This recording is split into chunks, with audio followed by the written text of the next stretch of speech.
I came to Noida in 2005 and I found कि वो डिटेरेट होता जा रहा है धीरे धीरे। 2016 आ गया था and it was getting worst। अब अगर आप देखें यहाँ पर जिस एरिया में हम ही रह रहे हैं, यहाँ पर एक ही सोसाइटी बनी थी, आज यहाँ 18 सोसाइटियाँ हो गई हैं। We were living in high-rise buildings, so high-rise में ये प्रॉब्लम थी कि there was nobody to take care of high-rise जो लोग रहते हैं multi-story buildings में। तो उनका कूड़ा जो था, वो जो डंप यार्ड्स होते हैं इनके, तो आप देख सकते हैं वहाँ पर चारों तरफ बढ़ता चले गया और वो फैलता चले गया और अथॉरिटी जो थी उसके कंट्रोल से बाहर निकलता चले गया। We have generated this garbage, this dump, this mess, and we are responsible for cleaning it up। घर तो हम साफ करते हैं, तो ये शहर को जब तक हम अपना घर नहीं मानेंगे तब तक ये बहुत मुश्किल हो जाएगा इसे साफ करना।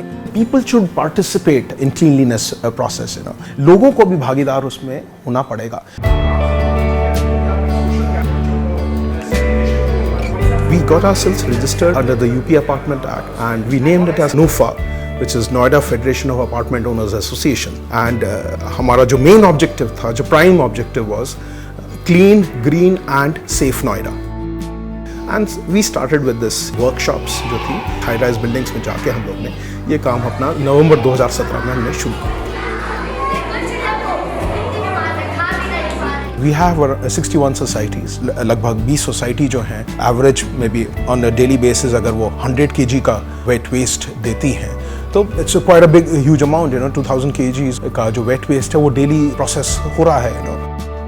तो उनका जो वेस्ट है अब वेंडर इकट्ठा करता है, कुछ में डोर टू डोर करता है और कुछ जो हम लोग कर चुके हैं उसको सेग्रीगेटेड वेस्ट उसको देते हैं। तो वो जाके पिट कंपोस्टिंग कर रहे हैं यहाँ पर नोएडा में पास में। That's a very convenient way of doing and people are quite happy. I just hope it is a sustainable one और ये चलता रहे।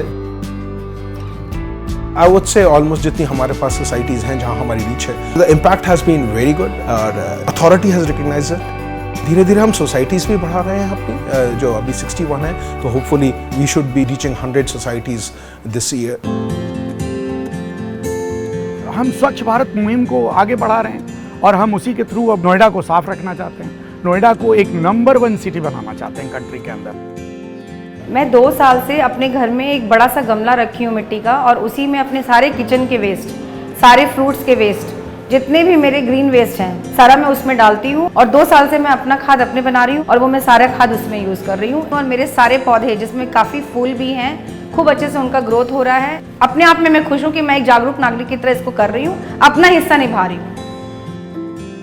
सॉलिड वेस्ट मैनेजमेंट की जो जागरूकता है वो बड़ों के अलावा बच्चों में भी है और बच्चे भी इतना ही जागरूक हैं। जैसे मेरे घर पे अगर दो बच्चे हैं, दोनों ही मुझे बार बार कभी कभार अगर मैं भी कोई छोटी मोटी गलती करूँ कूड़े को इधर उधर रखने में या सेग्रीगेशन करने में, तो बच्चे खुद ही इंडिकेट कर देते हैं कि पापा इसमें नहीं, इसमें डालना है। और आप अपने अलावा हमारा और हमारे आने वाली जनरेशन्स का भी सोचो। अगर गंदगी बढ़ती रही कि अगर साफ सुथरा शहर भी नहीं देके जा सकते हम नेक्स्ट जनरेशन को, तो फिर हम लोग का अस्तित्व क्या है?